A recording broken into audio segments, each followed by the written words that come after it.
తెలంగాణలో కాంగ్రెస్ అధికారంలోకి వచ్చినప్పటి నుండి హరీష్ రావు సహా బీఆర్ఎస్ నేతలు రేవంత్ సర్కార్పై అవాకులు చెవాకులు పేలుస్తూ కాలం గడుపుతున్నారు. కానీ అవి మాత్రం సక్సెస్ అవ్వట్లేదు. మరోవైపు కవిత వ్యాఖ్యలు కాంగ్రెస్కు మైలేజ్ ఇచ్చేలా బీఆర్ఎస్ అగ్రనేతలను పార్టీని ఇరుకున పెట్టేలా ఉంటున్నాయి.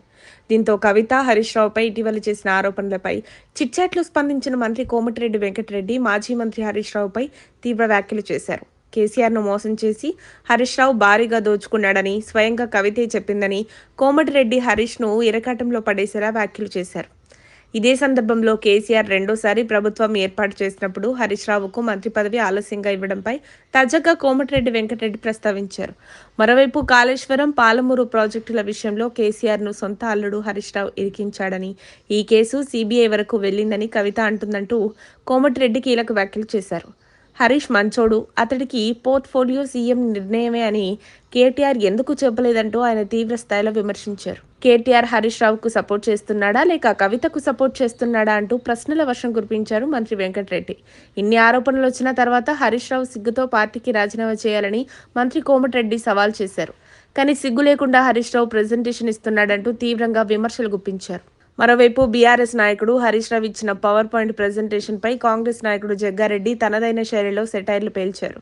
గాంధీ భవన్లో ఏర్పాటు చేసిన మీడియా సమావేశంలో ఆయన మాట్లాడుతూ హరీష్ రావు తీరును, బీఆర్ఎస్ వైఖరిని తీవ్రంగా ఎండగట్టారు. హరీష్ రావు ఇచ్చిన ప్రెజెంటేషన్ చూస్తుంటే అన్నీ తనకే తెలుసన్నట్లుగా, ప్రపంచంలో వేరే ఎవరికీ ఏమీ తెలియదన్నట్లుగా బిల్డప్ ఇచ్చారని జగ్గారెడ్డి విమర్శించారు. ఆ ప్రెజెంటేషన్ వినేటప్పుడు ఆయన ముందు కూర్చున్న బీఆర్ఎస్ మాజీ మంత్రులు, ఎమ్మెల్యేల ముఖాల్లో అసహనం కనిపించిందని, కానీ పార్టీలో ఉండాలి కాబట్టి తప్పక వింటున్నట్లుగా తనకు అనిపించిందని ఆయన ఎద్దేవా చేశారు. తెలంగాణలో ఏ ప్రాజెక్టులు ఎప్పుడు వచ్చాయనే చరిత్రను ప్రజలు కూడా ఆలోచించాలని, కేవలం ఒకే ప్రాజెక్టును చూపించి మొత్తం తామే చేశామని చెప్పుకోవడం సరైంది కాదని జగ్గారెడ్డి ఈ సందర్భంగా హితవు పలికారు. ఇలా హరీష్పై ఓవైపు కవిత, మరోవైపు కాంగ్రెస్ నేతలు దాడి చేయడం, ఆయనకు బీఆర్ఎస్ నుంచి ఎలాంటి సపోర్ట్ దక్కడం లేదనే ప్రచారం జరుగుతోంది. ఇలాంటి పరిస్థితుల్లో హరీష్ అడుగులు ఎలా ఉండనున్నాయనేది ఆసక్తి రేపుతోంది. మరిన్ని అప్డేట్స్ కోసం మా కాయ్ టీవీని సబ్స్క్రైబ్ చేసుకోండి.